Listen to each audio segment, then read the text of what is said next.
Hi and welcome to TOTECS. In the 18.0 TOTECS e-commerce platform release, within the Content Manage Web Page feature, we've added new capabilities to the JavaScript API to allow customized third-party JavaScript to trigger reloading related product listing areas, category crumb areas, and product detail areas when certain events happen on a web page. This can be very helpful when we want to dynamically update areas of the web page when users perform actions, such as here on a product detail page. Once the user changes the options for a combination product, it can trigger the related products listing to update based on the child product that is chosen from the options. This is done by listening for the child combination reload event, which occurs when we change the combination options. And then we can have JavaScript reload the related products listing area, such as we have here. If we had a category crumbs area, we can also tell that to reload itself, or we could tell the product detail area to also reload itself. So this functionality can be very helpful when we would want to dynamically update different parts of the web page. To set this up, if we first go into the docs.totecs.com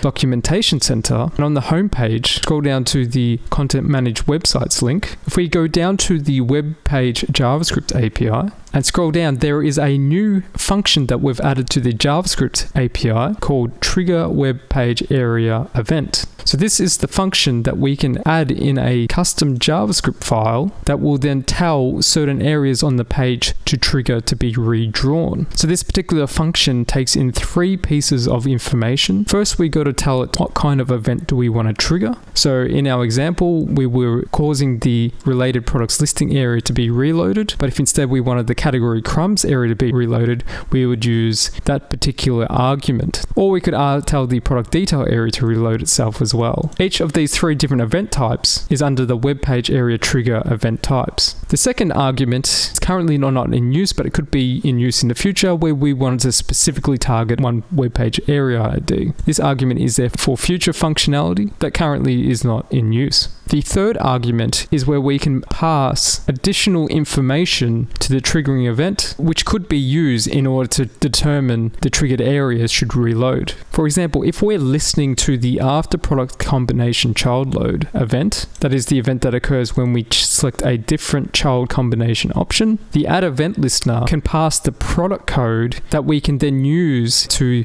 determine which related products should display. So when we choose the fix back option here, the product code changes to this, and we can give that product code to the related products listing area so that it can find the related products for this fixed backed black chair. In this example, we're automatically getting that from the function that is also listening to the child combination load event. But we could have manually passed that value in of a certain product that we always wanted to display in the area. So for argument 1 in this trigger, for when we're reloading the related products listing, needs to be a product code. And it's also the same for category crumbs and product details. We need to know the code of the product that we want to reload the area for, so that way we either get the category crumbs of a certain product or the product detail of a certain product as well. So this example shows how we are listening for a after product combination child load event. When that event takes place, we have a listener of that event that is placed in this loader function, and it does a check to make sure that we're being given a product code, and then we use that product code in order to trigger a related product listing area to reload itself. We're using a combination of the JavaScript API functions, the add area event listener, as well as the trigger web page area event, that is the new function that we now have available in the API, to both listen for events that are taking place on a content managed web page and also triggering events to occur on a content managed web page as well. This additional capability allows us to update and reload content on the web page, which can be very useful for providing new information to users that ultimately helps them get the information they need to add products to basket, to check out, to raise orders, and ultimately raise sales for a business, and ideally with less clicks required.